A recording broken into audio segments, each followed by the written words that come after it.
Good evening students. Last lecture में हमने cover किया था test of hypothesis for small samples. जब हम पॉपुलेशन में से स्मॉल सैंपल सेलेक्ट करके और पॉपुलेशन की स्टडी स्मॉल सैंपल की स्टडी करके पॉपुलेशन के बारे में कंक्लूजन निकालते हैं with the help of analysis of that sample. उस सैंपल को एनालाइज करके जो भी उसका कंक्लूजन है उसके बिहाफ पर पॉपुलेशन के बारे में डिसीजन मेकिंग करते हैं, पॉपुलेशन के बारे में कंक्लूजन निकालते हैं। लेकिन किस केस में? स्मॉल सैंपल के केस में, जिसमें हम सैंपल जो है वो 30 से कम रखते हैं। मींस पॉपुलेशन में से हम 30 से कम ऑब्जर्वेशन सेलेक्ट करते हैं सैंपल में, एज अ सैंपल पॉपुलेशन में से, और उनको स्टडी करते हैं। उनके बिहाफ पर पॉपुलेशन के बारे में हम कंक्लूजन निकालते हैं। तो ये हमने मैनुअली सीखा था। इस सामने आपको पेज नंबर 119 पर राइट साइड एग्जांपल दिखाई दे रहा है, एग्जांपल नंबर 4। कल हमने मैनुअली ये सोल्व किया था। एमएस एक्सेल में सोल्व करना मैंने आपको बताया था कल। चलिए आज हम डिस्कस करते हैं कि इस तरह के हाइपोथेसिस को टेस्ट हम कैसे कर सकते हैं एमएस एक्सेल में स्मॉल सैंपल के केस में, if n is less than 30। इसी एग्जांपल को ले लेते हैं। मॉडल स्कूल का एग्जांपल है। कल हमने मैनुअली सोल्व किया था इसको, इसका हाइपोथेसिस स्टेट किया था, एनालिसिस प्लान फॉर्मुलेट किया था, ठीक है, और सैंपल डाटा को एनालाइज किया था। सैंपल डाटा को एनालाइज करने के बाद फिर हमने रिजल्ट को इंटर किया था, इंटरप्रिटेशन किया था पी वैल्यू के बेसिस पर। तो देखिए इस एग्जांपल में हमने क्या एग्जांपल में कहा गया था कि दोबारा से देख लेते हैं एक बार इस एग्जांपल को, क्योंकि इसी एग्जांपल को लेकर हम एमएस एक्सेल में सैंपल डाटा को एनालाइज करना सीखेंगे। कल हमने मैनुअली सोल्व करना सीखा था। तो एग्जांपल नंबर 4 है आपका। मॉडल स्कूल के में 1000 स्टूडेंट्स हैं और इसका प्रिंसिपल जो है वो क्लेम करता है कि उनके स्कूल के स्टूडेंट्स का आईक्यू लेवल जो है वो एटलीस्ट 110 है। और इस पॉइंट को प्रूव करने के लिए उन्होंने 20 स्टूडेंट्स को सेलेक्ट किया रैली, और उनका टेस्ट लिया, आईक्यू लेवल का टेस्ट लिया उनका, जिसका कि एवरेज जो आया वो 108 आया। इसकी स्टेटमेंट मैंने आपको कल समझाई थी। उनका आईक्यू लेवल उस टेस्ट में कितना आया? 108, और स्टैंडर्ड डेविएशन कितनी डिटरमाइन थी? 10। तो इस रिजल्ट के बेसिस पर प्रिंसिपल जो है वो अब जो ओरिजिनल हाइपोथेसिस है उसका, जो उसने क्लेम किया है कि उसके स्कूल के स्टूडेंट्स का आईक्यू लेवल तो एटलीस्ट 110 है, कि क्या वो उस ओरिजिनल हाइपोथेसिस को एक्सेप्ट करेगी या रिजेक्ट करेगी इस टेस्ट के बेसिस पर, ये हमें बताना था। ओरिजिनल लेवल इसमें, हाँ जी यस, आपकी आवाज नहीं आ रही है, बताइए। चलिए चैट बॉक्स में लिख दीजिए आप अपनी प्रॉब्लम। तो इस बिहाफ सिग्निफिकेंस लेवल हमने लिया था 0.01%।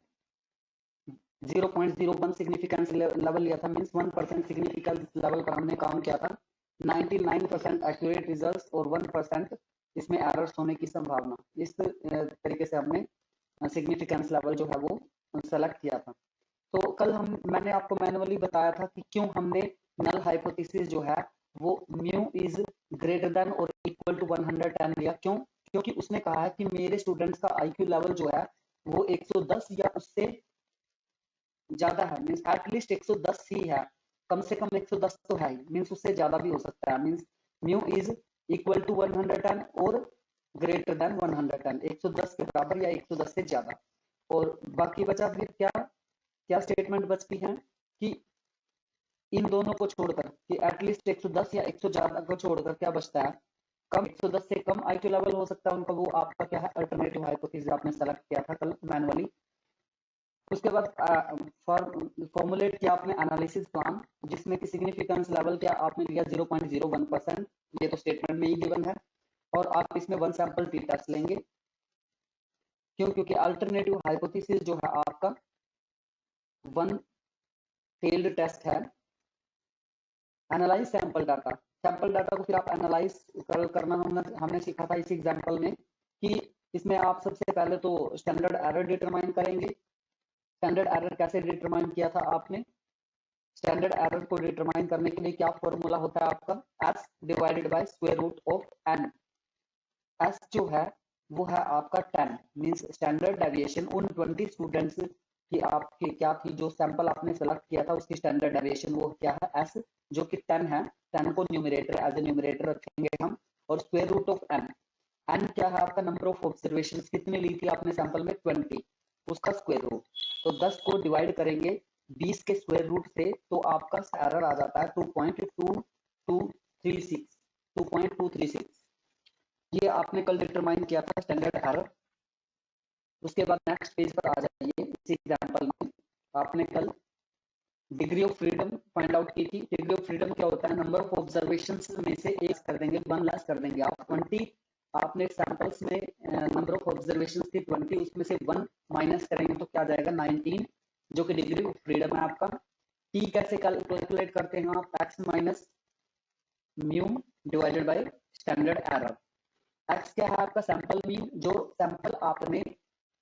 सैंपल आपने लिया है 20 स्टूडेंट्स का, उनका मीन जो आया था वो 108 आया था। उस स्टेटमेंट में ही दिया हुआ है कि 20 स्टूडेंट्स जो है उनके आईक्यू लेवल टेस्ट किया, टेस्ट लिया एक, उसमें जो उनके जितने मार्क्स आए उनका एवरेज जब निकाला, उस सैंपल का एवरेज जब निकाला वो कितना है? 108। तो इस 108 को किसमें से? पॉपुलेशन मीन में से। Sample mean minus population mean divided by standard error. Sample mean आपका कितना आया? 108, और पॉपुलेशन मीन 110 है, क्योंकि उसके क्लेम में वो कह रही है कि पॉपुलेशन, पूरी पॉपुलेशन जो है पूरे स्कूल के स्टूडेंट्स का आईक्यू लेवल जो है वो एवरेजली कितना है? 110 है। तो पॉपुलेशन मीन क्या है? 110। यहाँ पर सैंपल में से पॉपुलेशन मीन डिडक्ट कर देंगे और डिवाइड करेंगे स्टैंडर्ड एरर से, जो कि अभी आपने फाइंड आउट की थी, जो कि क्या थी? 2.236। तो 108 में से 110 माइनस करेंगे और डिवाइड करेंगे 2.236 से, तो आपकी वैल्यू आ जाएगी minus 0.894।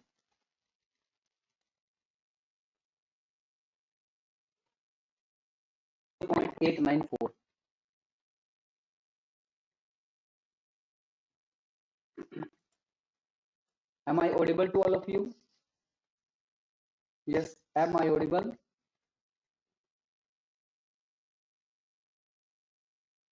Am I audible to all of you? Give response in chat box please.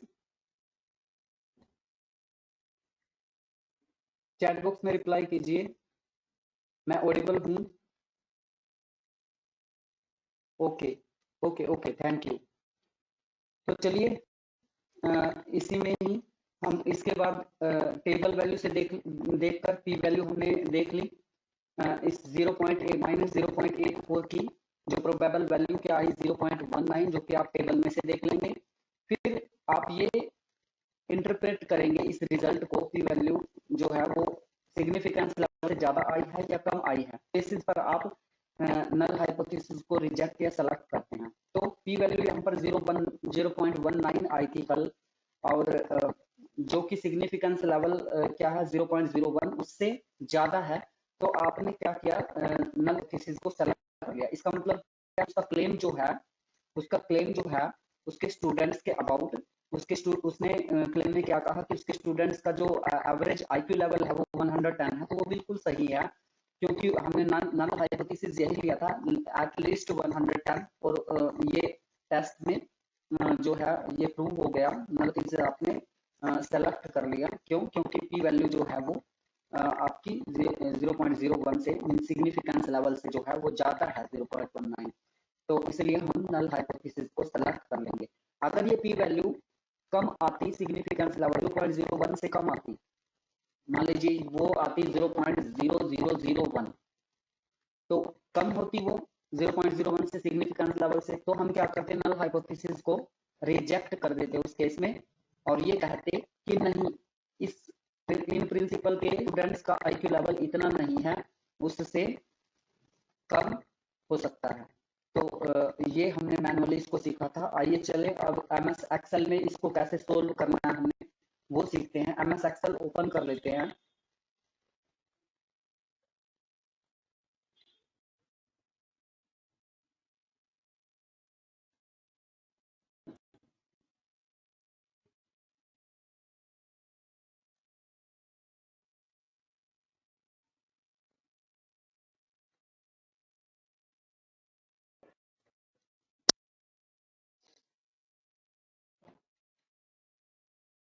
MS Excel Office 2019 is getting opened.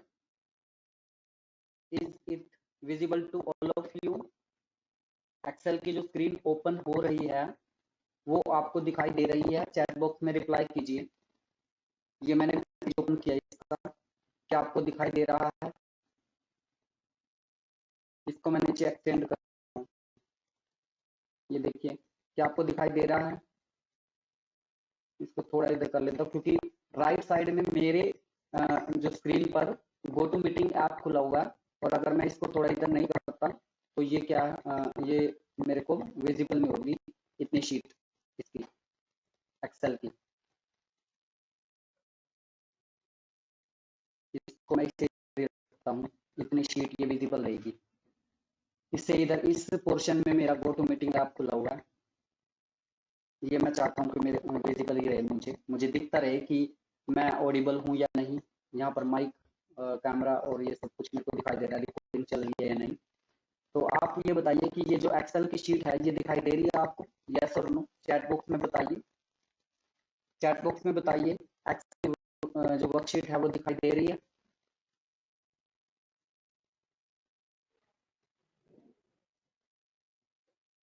Okay okay, thank you.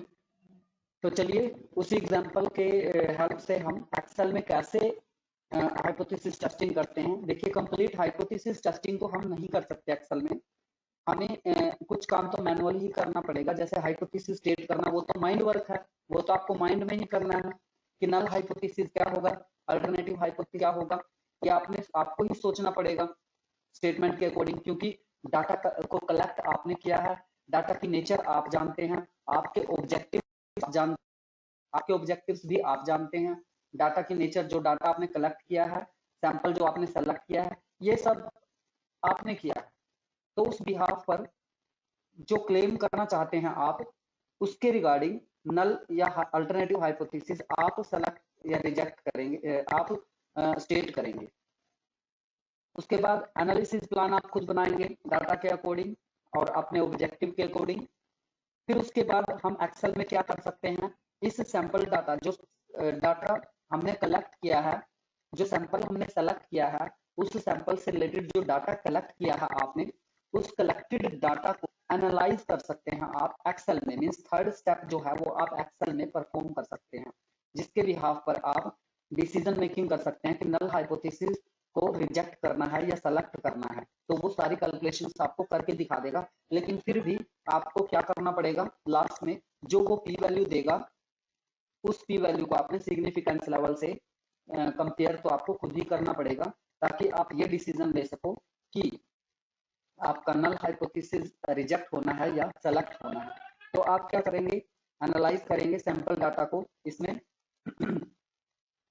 तो सैंपल डाटा में एक तरफ आप लिख लेंगे लेबल्स,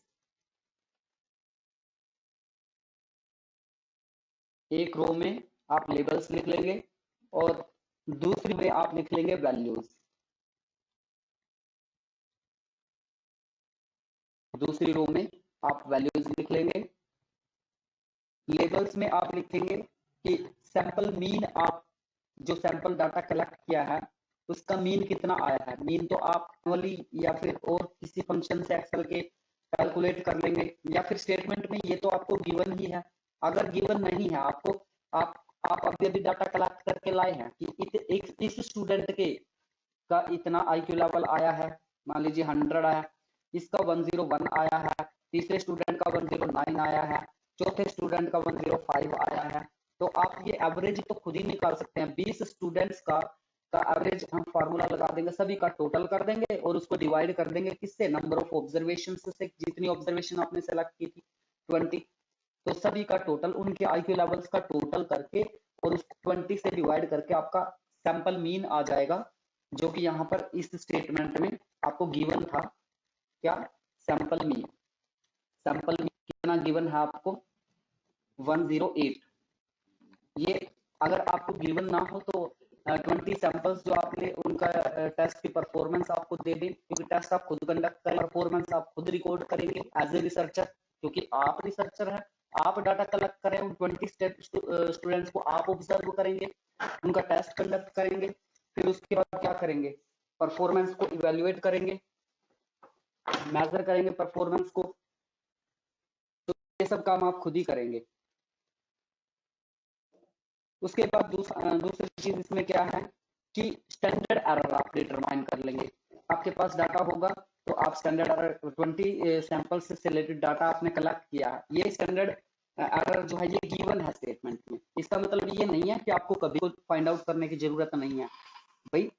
20 स्टूडेंट्स का जो सैंपल आप कलेक्ट करके लाएंगे, उन 20 स्टूडेंट्स के जो टेस्ट परफॉर्मेंस है उसमें जो स्टैंडर्ड एरर है उसको आपने ही कैलकुलेट करना है, ठीक है। ये आपको ये नहीं कि आपको पता चल जाएगा बिना कैलकुलेट किए, तो वो भी आपको डिटरमाइन करना होगा। पिछले चैप्टर्स में हमने सीखा था कि स्टैंडर्ड एरर हम कैसे फाइंड आउट कर सकते हैं। इस स्टेटमेंट में हमें गिवन है कि स्टैंडर्ड एरर जो है वो आपका क्या है, इसमें है 10, जो कि आप कैलकुलेट भी कर सकते हैं। अगर 20 स्टूडेंट्स के IQ लेवल के टेस्ट का परफॉर्मेंस जो है सभी का रिकॉर्ड आप रखें और फिर उसको आप उसमें डिटरमाइन कर लें फॉर्मूला अप्लाई करके स्टैंडर्ड एरर का और सैंपल मीन का। उसके बाद नंबर ऑफ ऑब्जर्वेशंस कितने की इसमें, ये भी आपको गिवन है। हाँ जी हाँ जी हाँ जी बताइए। नहीं हो रहा है। बेटा आवाज नहीं आ रही है, एक बार चैट बॉक्स में टाइप कर दोगे, क्योंकि कुछ थोड़े टेक्निकल एरर्स हैं। रिकॉर्डिंग में सारी आवाज आ जाएगी और चैट बॉक्स में पूछ लीजिए। बिल्कुल भी आवाज नहीं आ रही, आपके चैट बॉक्स में टाइप कर दीजिए प्लीज, ठीक है। चैट बॉक्स में टाइप कर दीजिए आप, मैं पढ़ लूंगा।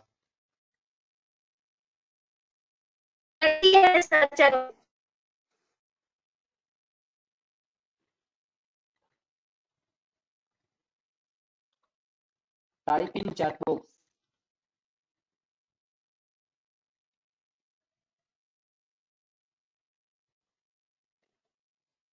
तो यहाँ पर ये देखिए कि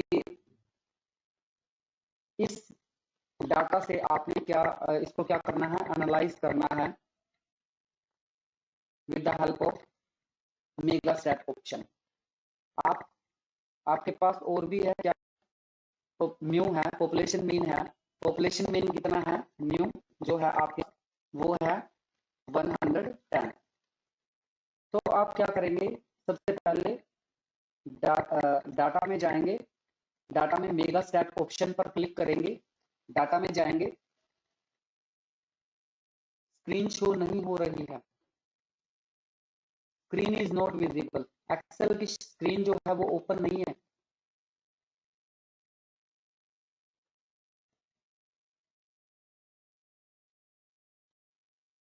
अब ओपन है, एक्सेल की जो स्क्रीन है वो अब ओपन है आपकी, देखना। इज इट विजिबल नाउ, अब दिख रही है, ठीक है।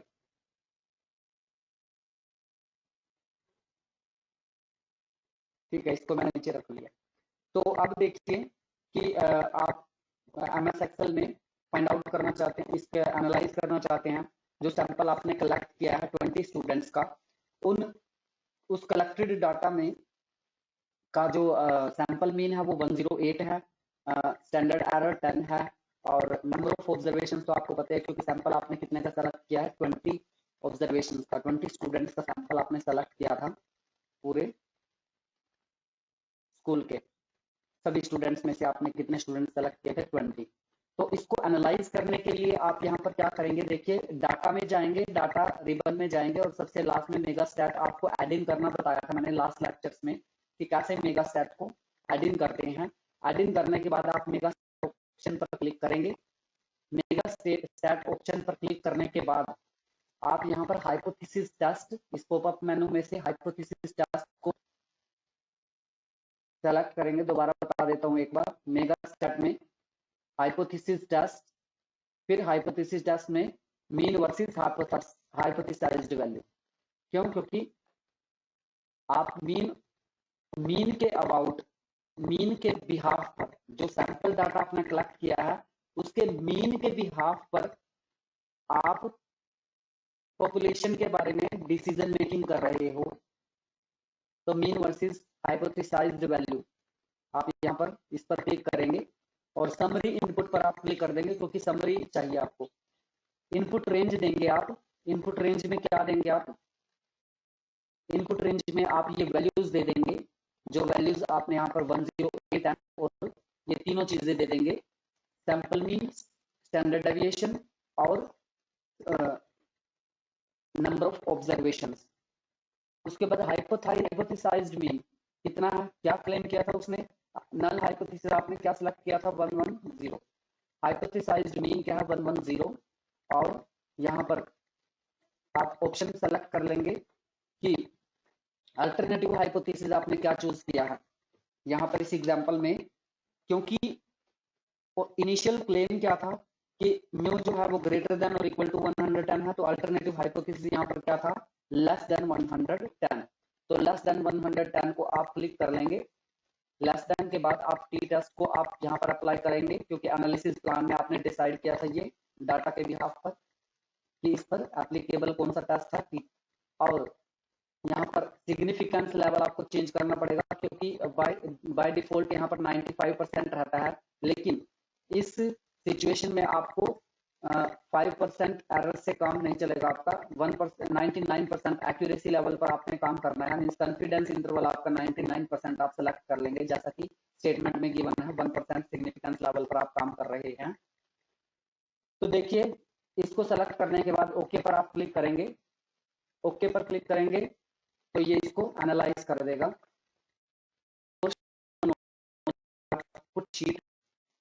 आउटपुट शीट में hypothesis test mean versus hypothesised value को ये यहाँ पर दिखा देगा। हाइपोथेसाइज्ड वैल्यू आपने कितनी लिया? 110। मीन वैल्यू जो थी 108, स्टैंडर्ड डेविएशन ये तो आपने एज एन इनपुट ही दिया था। स्टैंडर्ड एरर कैलकुलेट करके बता दिया 2.24। नंबर ऑफ ऑब्जर्वेशंस आपको पता थी। डिग्री ऑफ फ्रीडम इन्होंने कैलकुलेट करके बता दिया एमएस एक्सेल ने आपको। टी जो है वो आपको फाइंड आउट करके दिखा दिया, और पी वैल्यू भी। टेस्ट स्टैटिस्टिक भी आपको फाइंड आउट करके दिखा दिया, और पी वैल्यू जो है, और मार्जिन ऑफ एरर, कन्फ इंटरवल जो है, लोअर अपर, ये सब कुछ करके दिखा दिया। इसके भी हाफ पर अब आप क्या करेंगे कि पी वैल्यू को कंपेयर करेंगे किससे? इंटरप्रिटेशन करेंगे आप रिजल्ट का कि पी वैल्यू जो है वो ग्रेटर देन है सिग्निफिकेंस लेवल से या लेस देन है सिग्निफिकेंस लेवल से। तो आप कंपेयर करेंगे सिग्निफिकेंस लेवल से इसको, फिर उसके बिहाफ पर ये देखेंगे कि लेस है, कम है ये या ज्यादा है, तो इसको रिजेक्ट करना, नल हाइपोथेसिस को, या फिर सेलेक्ट करना है। तो ये था आपका कि एमएस एक्सेल में आप इस हाइपोथेसिस टेस्ट में डाटा को एनालाइज कैसे कर सकते हो।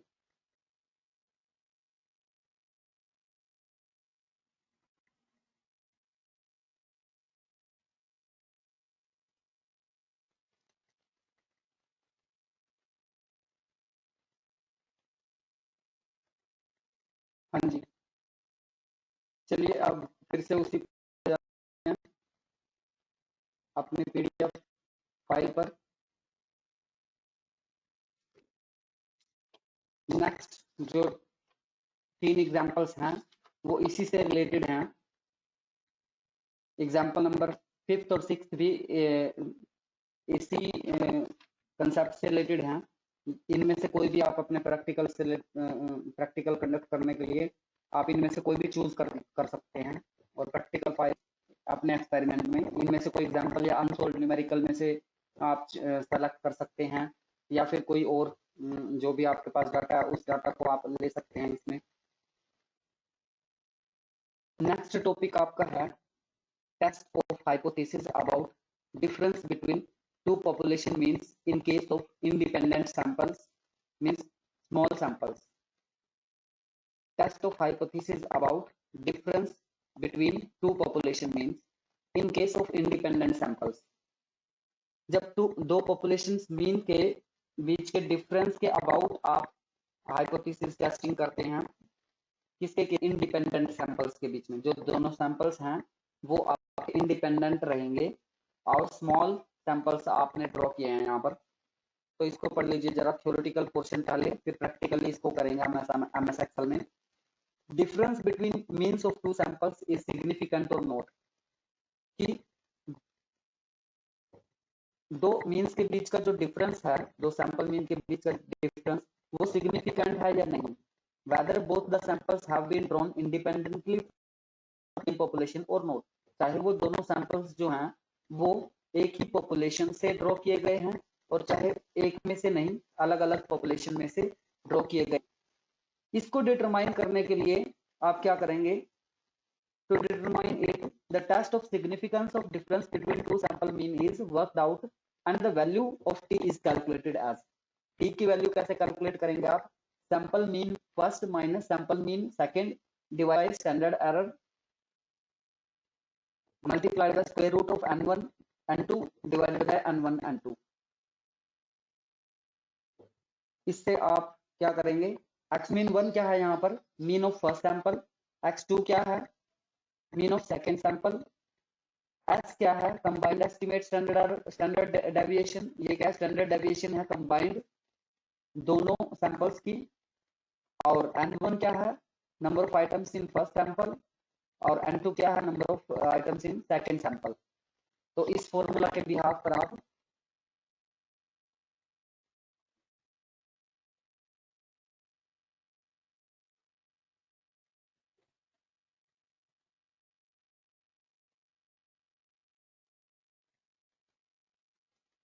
ये है आपका पेज, चेंज करना भूल गया था मैं, इस पेज पर देखिए, पेज नंबर 127, यहाँ पर आपका 7.9.2 टॉपिक है, बारे में हम बात कर रहे थे कि यहाँ पर आप अगर दो सैंपल मीन के डिफरेंस के अबाउट, पॉपुलेशन मीन के डिफरेंस के अबाउट हाइपोथेसिस टेस्टिंग कर रहे हैं, चाहे वो सैंपल्स जो हैं वो दो अलग अलग पॉपुलेशन से लिए गए हों या फिर सेम पॉपुलेशन से लिए गए हों, लेकिन सर एक्सक्यूज सर सर आपकी आवाज भी नहीं आ रही, बिल्कुल कुछ समझ में ही नहीं आ रहा है। अच्छा, तो YouTube वीडियो पे देखते हैं, अभी रिकॉर्डिंग में देख लूंगा मैं, अभी तक यहीं पर ही इसको क्लास को स्टॉप कर देते हैं और अभी ये इसके कन्वर्टेड वीडियो में देख लेता हूँ ना कि वो जो है वो ऑडिबल है या नहीं, फिर इसको क्लास को ऐसे ही कंडक्ट करके रिकॉर्ड करके फिर YouTube पे अपलोड कर दिया करूंगा। अगर ऑडिबल नहीं है तो YouTube पे आपको दिख जाएगी। पहले मैं कन्वर्ट करके इस वीडियो को देख लेता हूँ कि ऑडिबल है या नहीं, यहीं पर स्टॉप कर देते हैं, बाकी का जो पोर्शन है वो कल करेंगे। ये जो टॉपिक है test of hypothesis about difference between two population mean in case of independent samples, small samples के केस में, तो इससे पहले का जो पोर्शन है वो आप कवर कर लेना। और इससे रिलेटेड ये जो कन्वर्टेड वीडियो है ये मैं यूट्यूब पर तब डालूंगा अगर ये ऑडिबल होगी, सही क्वालिटी की होगी, अदरवाइज फिर मोड चेंज करेंगे। अगर ऐसा नहीं हुआ तो मोड चेंज कर देंगे दोबारा से, इस मोड को ही कैंसिल कर देंगे गो टू मीटिंग वाले को। To class, thank you for joining, you may leave now.